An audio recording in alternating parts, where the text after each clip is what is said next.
Hello everybody, I'm Raphael Perry, and the time has finally come. Now, by now, I imagine most of you noticed the video thumbnail, or read the title and thought, hey, I'll click on that. And some of you, more familiar with my channel, might have thought, hey, isn't this that guy who posted a poll a while back asking which gamebook he should play next? Yeah, that was me. Took a bit of a while, but here we are. Now, this is actually my second attempt at recording this game book, and I need to do something very important first. So first we need to get to book 1. And then I need to click this button, and I need to click this button to turn off the music. Unfortunately, or fortunately, depending on how you choose to look at it, this game plays a very beautiful, very famous, very copyrighted piece of classical music. It's Fantasia on a Theme by Thomas Tallis, by Ralph Vaughan Williams. Thomas Tallis wrote his theme back in the 1600s, 1500s, and then Ralph Vaughan Williams wrote his variation on the theme in 1910. Now, it is a cover version, only plays the melody, doesn't play the full orchestral arrangement, but it's still very recognisable, and I had to scrap the first 2 episodes of this playthrough. So here I am recording again. This is, of course, Sorcery. For those of you familiar with Fighting Fantasy, Sorcery is a lovely standalone series of 4 adventures, which you play continuously as one character. Now,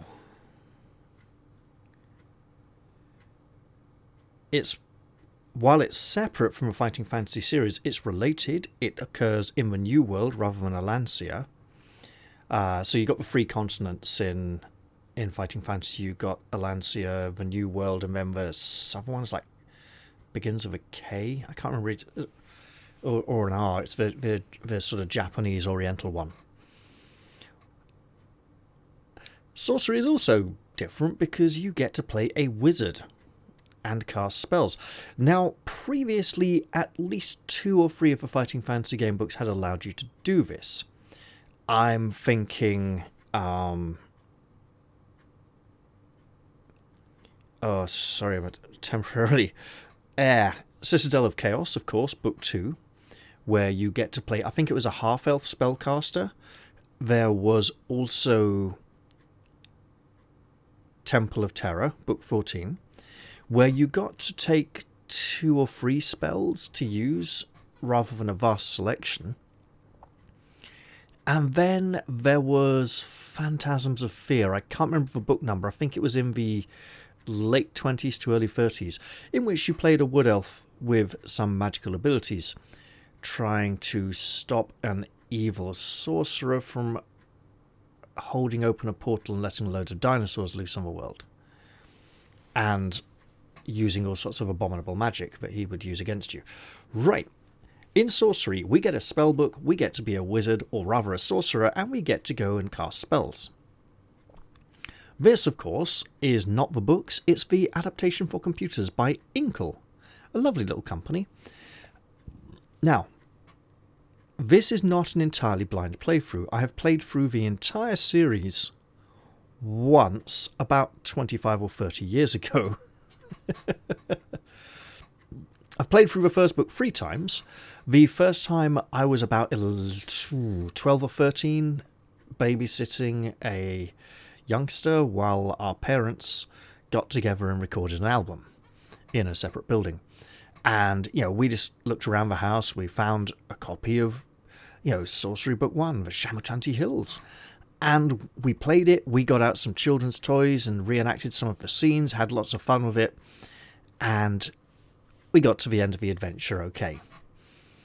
Then, about 2 or 3 years later, I made a very good friend. We each had lots of game books. We would swap and exchange and play together, all sorts of things.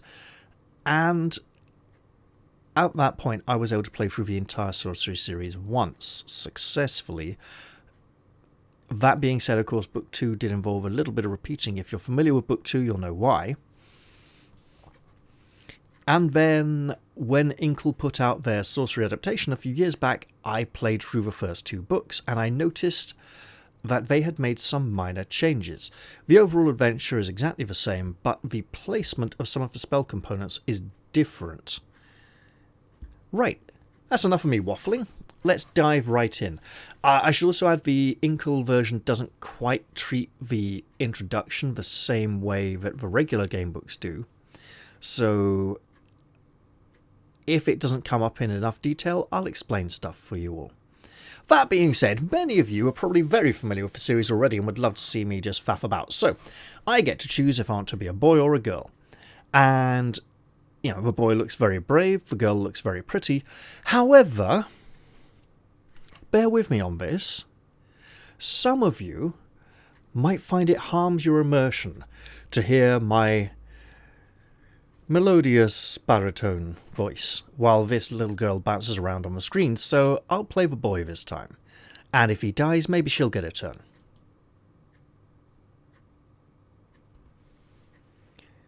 You have walked the wilds of Kakabad, through Khare and the spiteful Baklands, all the way into Mampang. You have survived traps, thieves, serpents, and vengeful gods, and now it is here. The Crown of Kings. I need to spend some time in between episodes looking how that particular accent over the E affects the pronunciation. Some people pronounce it Khare, some have pronounced it Khare. I always went with Khare the first time I like the word R, A-R-E, with just a K-H on it. That being said, K-H-A does have an actual official pronunciation in certain Eastern European languages and in Russian. It's something along the lines of Kha. So if you play War Machine, it's definitely Khador and not Khador. Especially when people from Khador are called Khadorans, because Khadoran just doesn't roll off the tongue at all, and it just hits this awful glottal stop. So there, Privateer Press, you've been saying it wrong and telling us to say it wrong for years. Not that they care, of course. They're like, oh yeah, we don't care, we just say that because we want to. So anyway, I will look up in between episodes to see if there's an official pronunciation for that accent, because I used to know this. Back when I was a child, and fantasy books had pronunciation guides in the front, and they showed you what all the different accents would mean over a letter. That was great. And then people stopped using the accents, then people stopped remembering what they meant, and it's kind of been lost to the dawn of time. I'll have to go look it up later, but for now, the Crown of Kings. Look at those clouds billow up. It is said the crown was never forged, only found, by Chalana the Reformer, a lowly foot soldier who became Emperor of the Eastern world. Such is the power of the crown. The air around it crackles with influence. Wait, this is like really suspicious at the beginning of an adventure. The crown sits unguarded on a pedestal of light. After so many hardships, can it really be so simple? Or is this yet another deception? Sure enough, as soon as you think it, the image of the crown begins to flicker. You turn about to see something approaching. It's a trap! And startle yourself awake. You are alone, exhausted in the little hut in the outpost settlement. Your unimaginable journey is not even a single step begun. Inkle presents. Dun dun dun. Just imagine music, okay? Steve Jackson's Sorcery. Part 1. The Shamutanti Hills.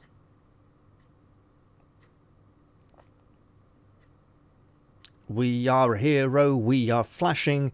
It says Panther, and we click on the hero. It is sunrise. You dress, breakfast on bread and goat's milk, and collect the pack and sword from beside your bed. Let's test the blade. You pause to test the blade against your thumb. The blacksmith has done well. The edge is keen and draws a narrow line of blood. Outside the hut you hear the outpost settlement stirring into life. Let's pray for luck. Taking a moment more, you close your eyes and raise a prayer to your spirit guide. This morning it has the form of a panther, but what will it become once your journey truly begins? A great calm descends on you. It's time to go. Time then to depart. You lift back the flap of the hut and step into the early morning sunshine.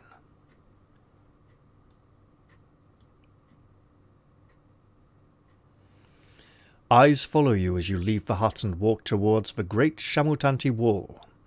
The frontiers people of this tiny settlement are well aware of your mission. Let's absolutely greet them.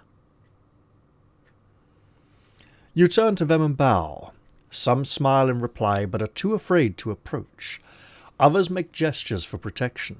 You are going beyond the wall, so they believe you to be cursed. A man is waiting on the path to the Cantopani gate, the final doorway between Analand and the wilds of Kakabad. You recognize the sergeant of the Sightmaster warriors.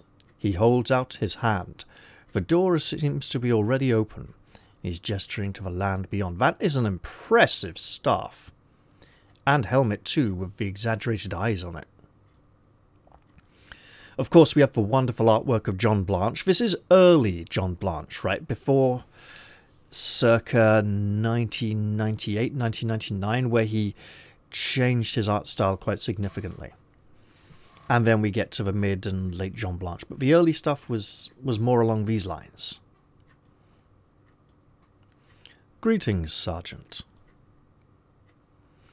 He touches his forehead with 2 fingers. You are almost ready, he says. I have for you a gift from the king.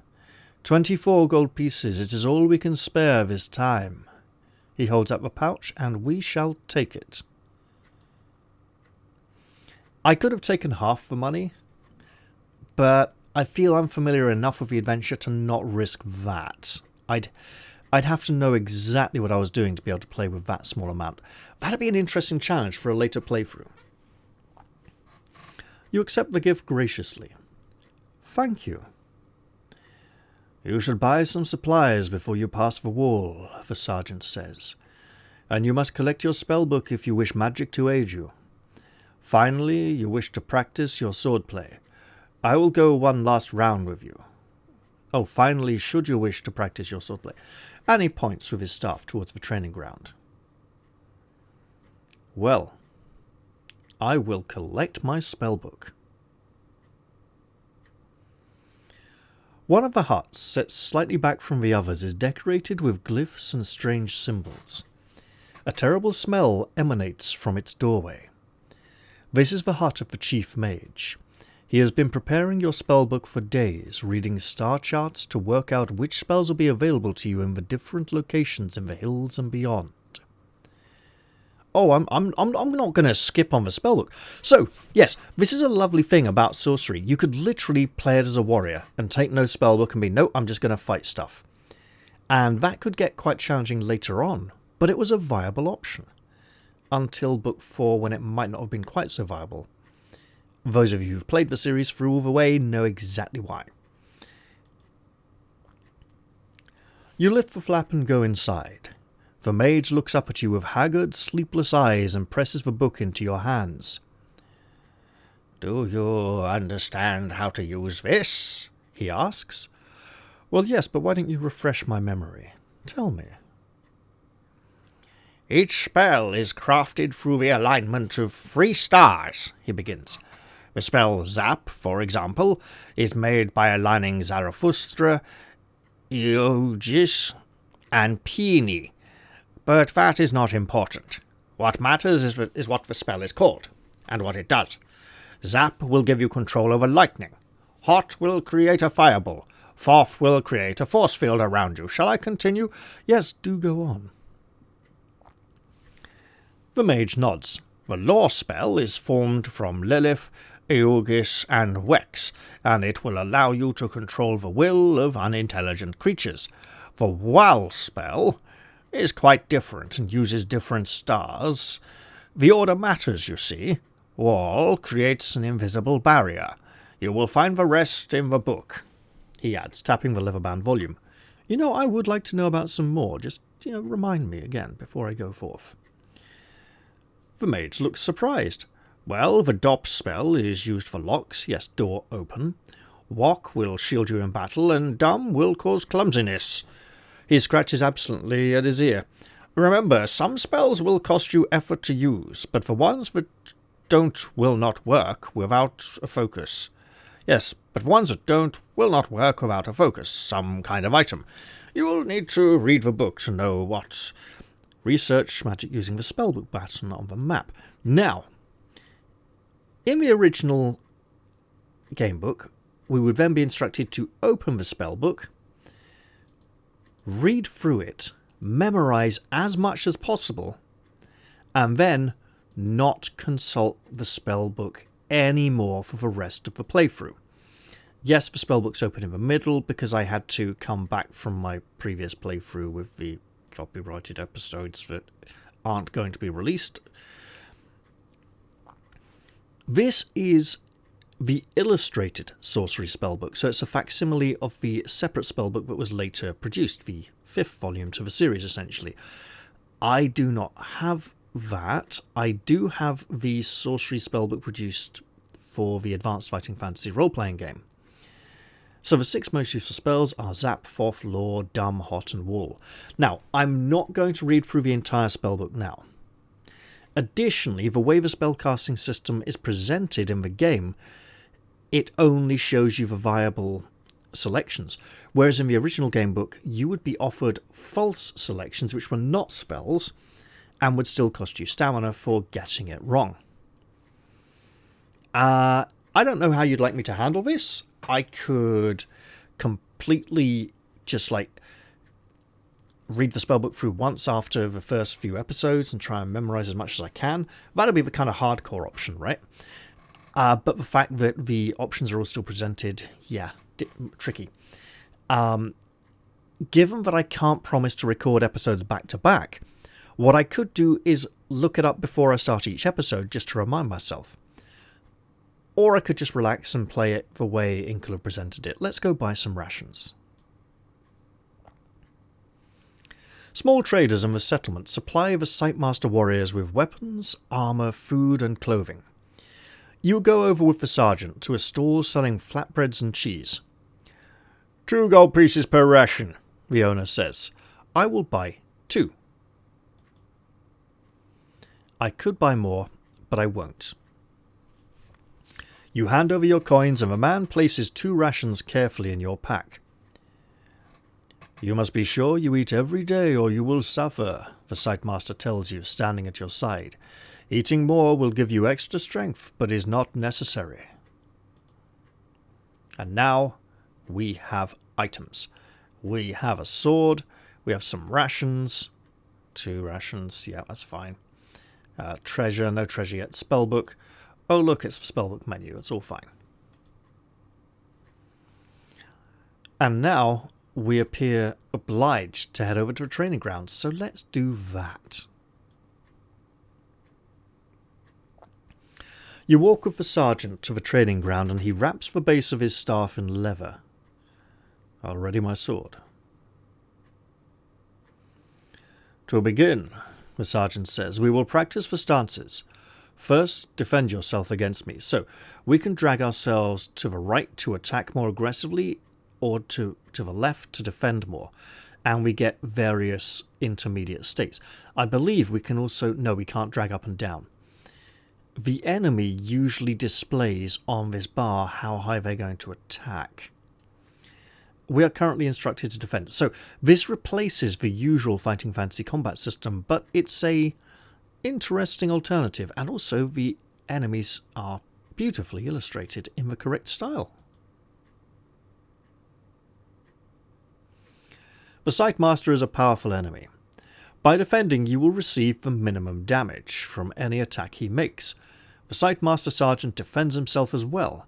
The round is a stalemate. I will now defend myself, he says. Whatever attack you play will damage me, but a strong attack will use more power. To select a weak attack, move your character. So yeah, I'm just going to go for a little pokey poke to get a little bit of damage in so that I have... Because essentially, the attack power is shared across multiple rounds, right? So the more I use, the less I will have available next round at my disposal.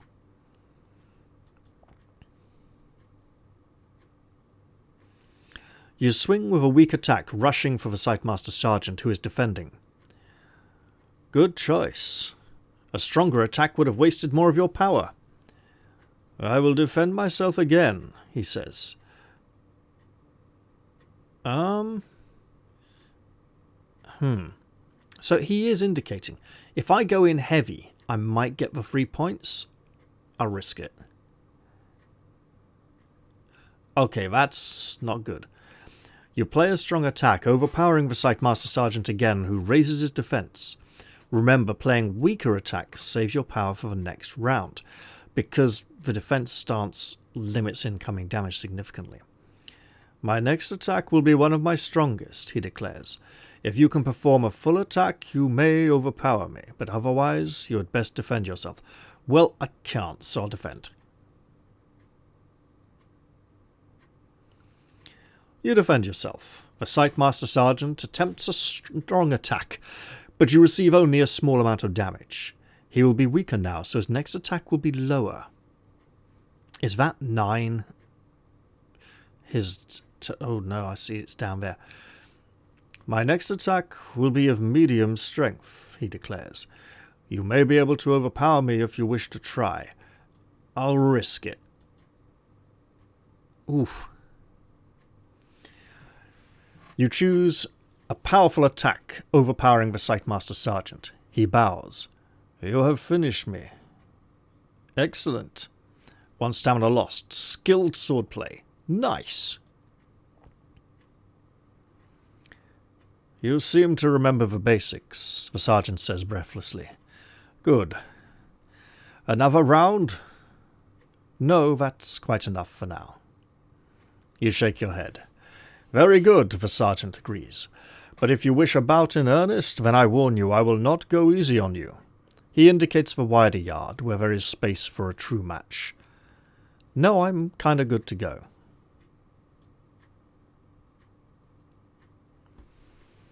You reach the foot of the mighty gate. It is sealed. The sergeant places one hand on the wood. The gate has been locked for some time to deter raiders, he tells you. But you will have no difficulty. The stars in this place allow the DOP spell to be crafted, and he stands back. What if I'm not playing a wizard? Oh well. Here we go. Oh! Muting the music has muted the spellcaster sound effects, but okay. D-O-P. Opens locks and doors. Yes, I shall do that. You weave the spell. One by one, the great tumblers of the door begin to creak and groan. Then the hinges turn with a noise like hail on a canvas roof. These gates have not opened since our last champion was lost, the sergeant says. I wish you more luck than he. Perhaps you will even meet him on your travels. Hello? Can I read these? I fear he is dead. Wait, can I? Oh, wait. Yeah, I can read these, great. I fear he is dead. The Sightmaster nods, peering at something on the horizon. I believe he is returning, but transformed. I hope you do not meet the same fate. He stands back from you. Well, let us step through the gate. Together you step into the shadow of the wall. One last word, he declares. When you have the crown, find the highest point you can find. We will be watching.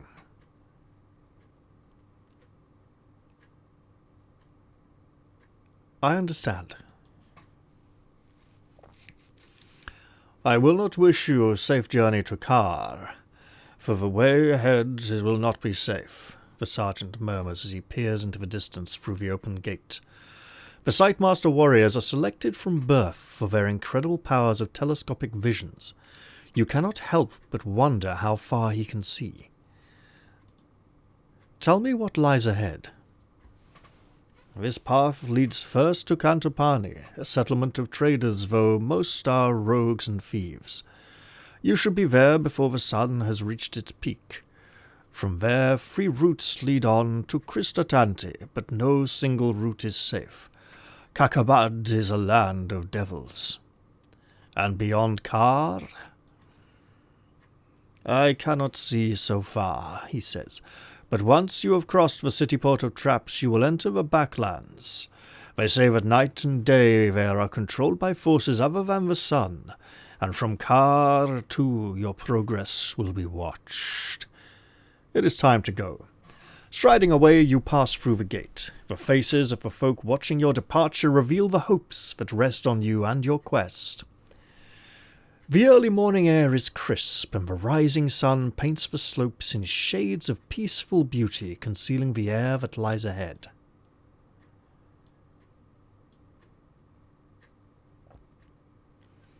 The path winds through slopes and wild scrubland.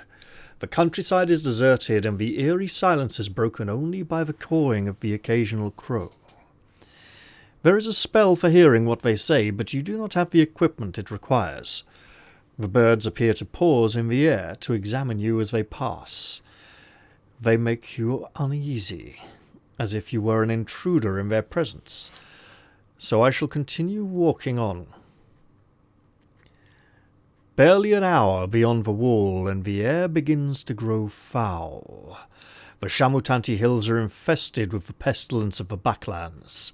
It saps the energy from your body, leaving you feeling nauseous and weak. I will cover my mouth. Now, I am, for the most part, repeating the options I took during my first 2 episodes, just so that it doesn't feel too much like abusing former knowledge.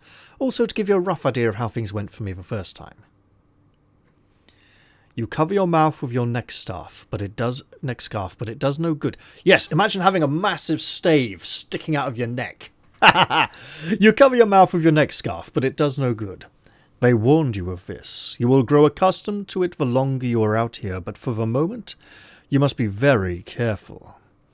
Your maximum stamina just decreased. You can see your stamina at the top of the screen. If this reaches 0, you'll be too tired to carry on. Stamina can be regained up to the maximum by eating rations or resting. And our maximum stamina will begin to improve again when we rest.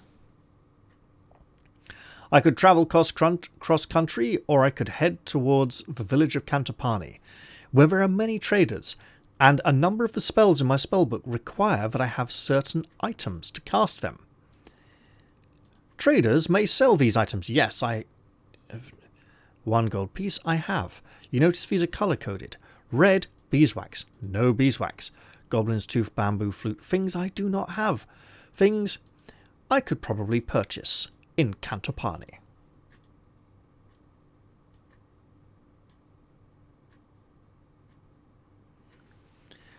Another hour passes, and you crest a small hillock from the top of which you can see the path continuing downwards into a small settlement of huts.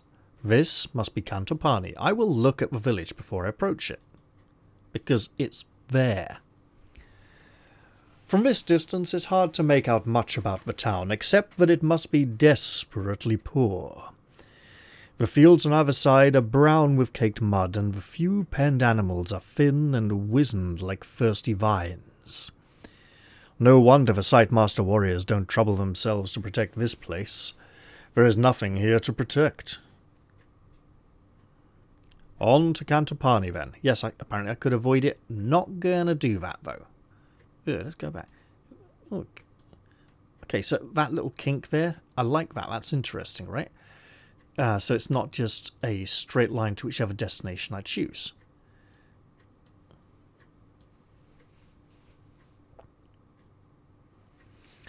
Of course, if you cannot handle a town like Cantopani, then you could not hope to survive in Kakabad proper. You follow the path down into town. The round huts are made of a hard-baked bright clay, and the roofs are thinly thatched. As you pass, eyes appear at dark doorways, tracking your every move. For a moment you think they will allow you to pass unchallenged, but then a villager appears from one of the dwellings and blocks your path. I'm not going to threaten him. I'm not going to cast a spell. I'm not going to try to push him away. I'll just look at him. Until he indicates otherwise, I'll presume this is a peaceful situation. He is 5 feet tall. They cannot grow much taller out here in this poisonous air. He has thick-set arms and thighs and is half-clothed in tattered breeches. His eyes are wild and his long red hair and beard stand out from his face in a wiry tangle. "Halt, stranger," he commands. "What business have you in Cantopani?" "Well, I want to buy equipment." He grunts, but you can see that he is pleased. With a motion, he encourages you to follow, taking you through the village to a large hut.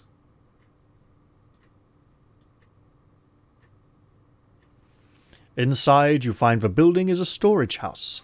A quartermaster, somewhat plumper than your guide, is seated at a table. I'll wait to be introduced because I don't know the local customs. "This man is here to do business," the villager explains. "Get out of here, flea," the fat man replies, getting up from his seat to hustle the villager out. Then he turns to you with a smile and beckons you to sit. "Greetings, stranger," he purrs. "Shall I show you my wares?"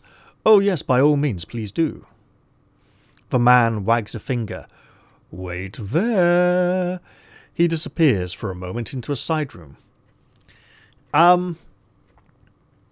Very, very old 25, 30-year-old memories, but I think if I just wait here and do nothing, he casts a spell on me to make me sleepy and steals money from me and dumps me out in the alley outside, so I'm going to search around the room. While the man is out of sight, you quickly rifle the nearby shelves but find nothing except for a small vial of potion. I'll take it. You pick up the vial. It is quite full and stoppered by an old cork, but there is no label to indicate what it might be. I will smell it. I think the smell of the potion keeps me awake so the spell doesn't overpower me and put me to sleep.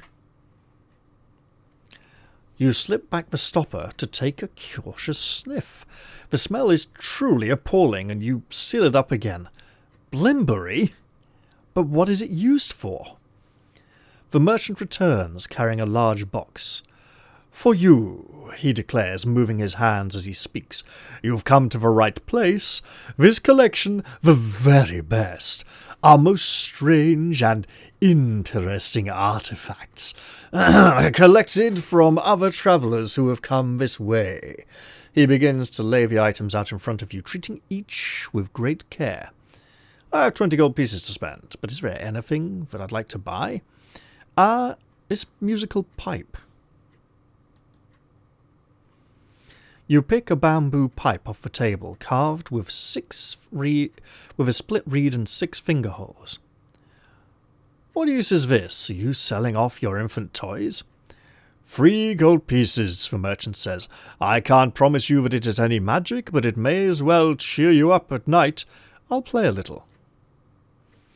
You place the pipe to your lips and blow a few clear, sweet notes. The merchant nods. "It's a well-made little thing, don't you agree?" One of the spells, Jig, which causes people to dance, requires a bamboo flute or a pipe. I will buy it. You hand him 3 gold pieces, and he thanks you with a nod. You place the pipe into your bag. "Please," the merchant says, "something else today? You still have 17 gold pieces to spend. This leather bag." You lift the bag from the table, and its contents rattle. "Teeth," the merchant replies, showing his own a little. "Finest creature teeth. Only 3 gold pieces, too. What kind of creatures?" You ask. "Goblins, giants, or mole rats?" "All sorts," the merchant replies. "I couldn't tell you myself, I'm no expert, but there's 10 or 12 in there. For 3 gold pieces, well, it's a good price." I won't buy teeth without seeing them." Then you won't buy them, the merchant replies, taking the bag back and placing it under his counter. Unless, well, that's all right, it's a good price. Go on, then. I'll take it. You hand over 3 coins and take the bag of teeth. Very good, the merchant says, patting his money pouch. You are a man of good judgment, I see. What else? A weapon? What weapons do you have? The merchant looks at you carefully, sizing up what kind of customer you are. The kind to place a newly bought dagger against his neck, or the kind to tip him for the quality of the blade. But he must see your honour shining through as he wags his fingers once more. My honour, I nicked his vial of blimbery juice. But he must see your honour shining through as he wags his finger once more, then collects an axe and a fine broadsword from another corner of the shop. These are both treasures as well as deadly weapons of war. I'm sure you will agree. Now, last time I looked at the broadsword, I'm going to look at the axe because I think it might be important further down the line. Let's see. You lift the axe from the table. The head is carved with the symbols in a familiar language, but the quality of the shaft and head indicate that the axe is well used and may not last many more battles. 7 gold pieces, declares the merchant. No, that's a lot. No, I'll just hand that back to him. You return the axe to him. I will not take it. Please, the merchant waves a hand. Keep looking, take your time. This jewel, then. You reach for the large jewel in the centre of the box, but he stays your hand. Please, he says, it's too valuable to allow you to handle. 10 gold pieces. Well, then I'll just look at it very closely.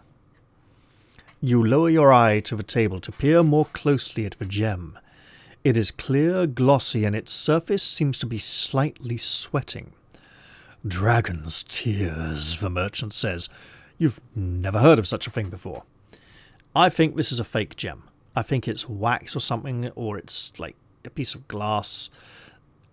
It's not very genuine, and he's asking a lot of money. Also, there are a couple of spells that require a gem.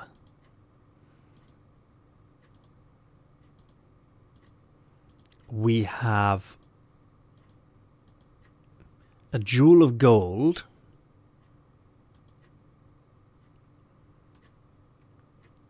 a jewel-studded medallion, no. Sun jewel, the yellow sun jewel. None of these are some kind of dragon's tears item. So I probably don't need it. I will not purchase this thing. No, I will not take it. The merchant nods. Very wise, I'm sure, he replies, and he puts the jewel carefully away. The merchant nods, then begins to pack his box away once more. I must save something for my next customer, he replies with a smile, but perhaps you will return this way, and it will be you. You get to your feet and take your leave of the merchant. Just outside the doorway in the sunshine, you pause to examine what you've acquired. Let's look at that bag of teeth, shall we? You open the drawstring bag and sift through the contents. It's quite an assortment. There are 3 teeth from an ape, 4 from a goblin, 2 from a snattercat, and a large molar from a giant that is the size of a ripe plum. So, 4 goblin teeth, 1 giant's tooth. We can use those for spells. Let's move on out of the village. You head out of Cantopani and along the path into the Shamutanti Hills.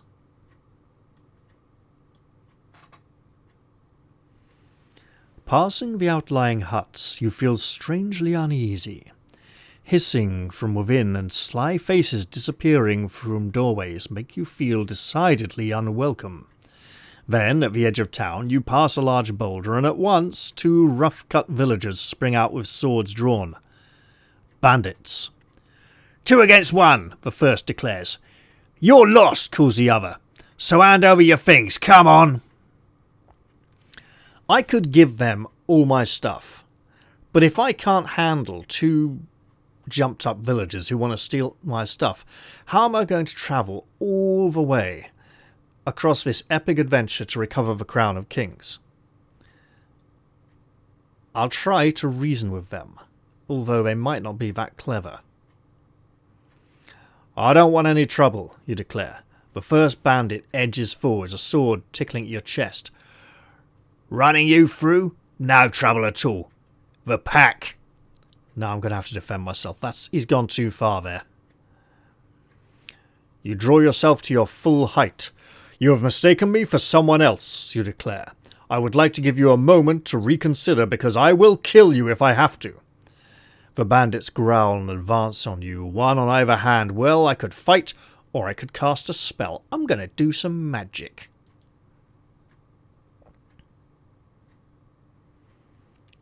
Now, here we have L, F, J. So, I'm going to just go for J. Go jiggy jig jig. Calls lively dancing. Requires a bamboo flute, which I have. You pull the bamboo flute from your bag and raise the spell and begin to play a merry tune. The angry faces of the bandits turn to expressions of astonishment as they find their limbs jerking in time to the music, quite out of control. Their swords fly from their hands, or in this case, an axe. And they are soon dancing merrily around you. Look at them go. Oh, that's great. I remember that picture from years ago. It's lovely. Oh, yeah, that's great. That won't go away. Go away, you. Now, back. There we go. Much better.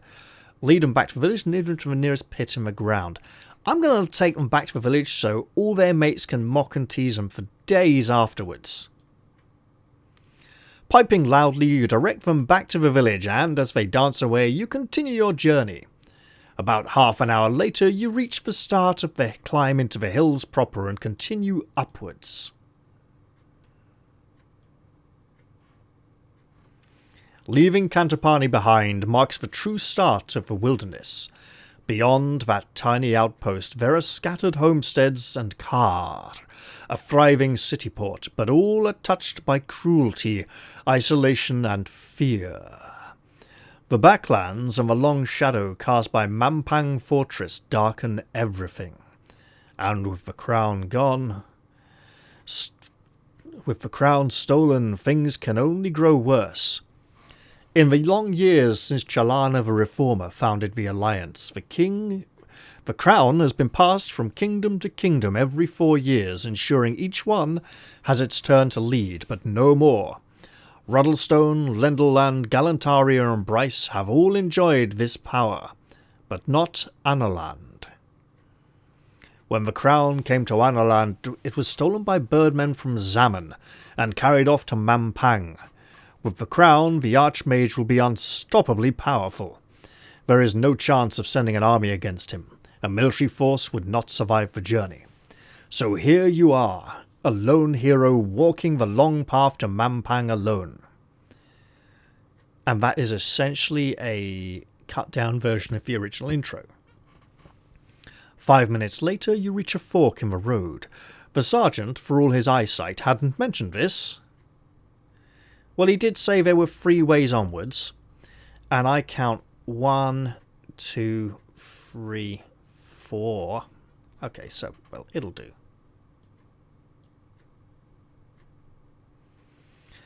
The road splits around the base of a gigantic tree, but does not rejoin on the other side. The left path winds down into the valley, and the right path rises up a slope towards the thick forest of the hills. I'll look to the right. It's hard to see much further uphill. The forest is sudden and thick, and the path narrow. It may be hard going in that direction, but the hills will involve a lot of climbing eventually, and you may get a decent view of the next leg from the top of the ridge. Let's look to the left. You pause to consider the lower route. There is a river there, and the path follows the left bank.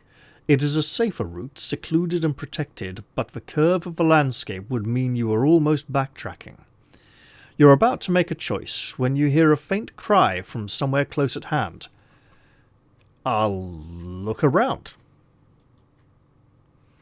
You look around, then finally up into the branches of the tree. A pair of wizened, calloused feet are dangling down over your head. About to drop on you, perhaps? "Who's there?" You call. The voice cries again, a little more boldly this time. "Up here! Help! Help! I can't get down!" It's the voice of a feeble, wiry old man. Stepping back a little, you can see him clearly, as thin as sticks and dressed in dirt rags. And those rags do look pretty shabby. Look at that ripped open at the knee and just hanging off the scrawny old arm there. And there is something else very visible up in the tree. It looks like a bee's nest with lots of bees buzzing around it. We'll come to that later. Also, what a characterful tree this is. Look at that, and there's going to be a great hole. There's no way that's the other side of a tree trunk. There's going to be a great hole in the bole of the tree, just like this crack between the roots. I used to have a... Well, there's a tree rather like this in the forest near where I live, with practically a little cave under the roots that we used to be able to play in as children. It was marvellous. What are you hiding from? How the old man got up the tree is a puzzle.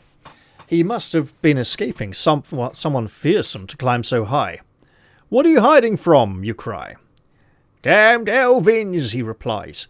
"I were travelling from Dumper's to the outpost settlement in Analand, but I were waylaid by Elvins, robbed me blind, all but took my eyes, and left me up the tree.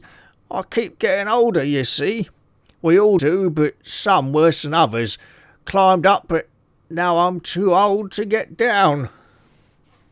I'll help him out of the tree. What's the difference between climb up towards him and help him out of the tree? I'm not sure. But I'll do the decent thing here. Swinging yourself onto the lowest branch of the tree, you reach up and grab the old man by the waist. He is as light as a leaf, and within a moment you have lifted him to the ground. "Thanks for that," he remarks, brushing himself down and almost knocking himself over in the process. "I was just starting to get a bit, perturbed, but I'm on the safe now." He seems remarkably confident, considering that the slightest stumble might break him into bits. What will you do now? I could ask for a reward. That's greedy. I think he'll just give me one anyway if he's got anything to give. "I'll keep going for Analand," he says. "That's where I set off from a while back. You wouldn't believe the story if I told you. Suffice to say, though, if I know my eyes from my eyes, you're headed out to Mampang, and you'd better be smarter than I was. And here," he presses a page into your hand. It's a page torn from a spellbook. "This might be of some use to you. I found this. Just found it, mind, and don't go asking how. But it's no good to me anymore. Well, I'll take this. It might be... I'll look at it." You look the page over suspiciously. It seems to be half of a spell. CA. I'm not sure. So that's a good reminder for one of the spells in the spellbook, or it's a new special spell that might have been used for pest repulsion, but it is unworkable in its current state. Well, I'll keep it. I might get the rest of the spell at some point. You take the page and thank him. The man falls quiet and squats down on the ground. With his jabbering done, you hear a buzzing sound from high up in the tree. A beehive. Let's climb up and investigate. Leaving the old man sighing with gratitude on the ground, you climb up through the branches of the tall tree. The beehive hangs like a ripe fruit from the very highest branch. A huge number of bees dance in and out of the swarm. I could climb higher. This might agitate them and I could get stung. Also, monkey for climbing a tree. Yeah, monkey's the best animal. My favourite animal is the chimpanzee. And monkeys in general. I could use magic or I could just give up. I'm going to use some magic. You get your balance enough to free your hands for a spell. I believe it's law to control animals, right? Or is it? L-A-W. Control non-intelligent creatures. I'm going to go for it. It's free stamina. which is a big investment, which implies that getting stung by the bees may be even worse than losing free stamina, which means it might not be stamina loss, it might be like lose a point of skill or something for a long time. But stamina I can recover over time. You cast the spell, concentrating on the swarm that surrounds the beehive. You feel your mind taking control of theirs, several hundreds of small consciousnesses falling under your will. You lead them like a general, directing an army away from the beehive, allowing you to clamber up and relieve them of a succulent honeycomb and a nice ball of beeswax. That's a nice trick, the old man remarks. You stash your finds in your pack. The light is fading. It's time to move on. Oh, the man cries suddenly. Did you want to hear me riddle? I heard it from the Elvins. I've noticed that when I have the sound turned off, when I cast a spell, this menu is forced to the bottom of the screen, and I have to close the narration and do it. When I have the sound turned on, this does not happen. It stays like this normally. Yeah, I'll hear him out. The riddle may be important. The Elvins had a riddle. You gesture for him to speak. See him, though he sees you not, a stinging beast in a box not left. To guard a key it is his lot, to jail a witch of luck bereft. You thank him. You nod once, then turn your attention to the path ahead. So, see him though he sees you not. A stinging beast in a box not left. So, the box has not been left behind, or it's not on the left, meaning a box on the right. And if he's in the box, then you see the box and he doesn't see you. To guard a key it is his lot, so there's a key in the box. To jail a witch of luck bereft. So unlucky witch got locked up, the key's in a box with a scorpion on the right. Somewhere where the scorpion can't see you. Or spider or other stinging insecty, like a bee, right? But a bee would probably fly out through the lock. I will now I could take the high road, I could take the low road, but I'll be in Khare before whoever takes the other road. I will take the low path through the valley. And more importantly, this is where I'm going to end the episode. I think it's a decent length, and I hope you've all enjoyed it so far. Lack of music notwithstanding. I'm gonna say thank you all very much for watching. I'll see you all next time. Cheerio, everybody. Bye-bye for now.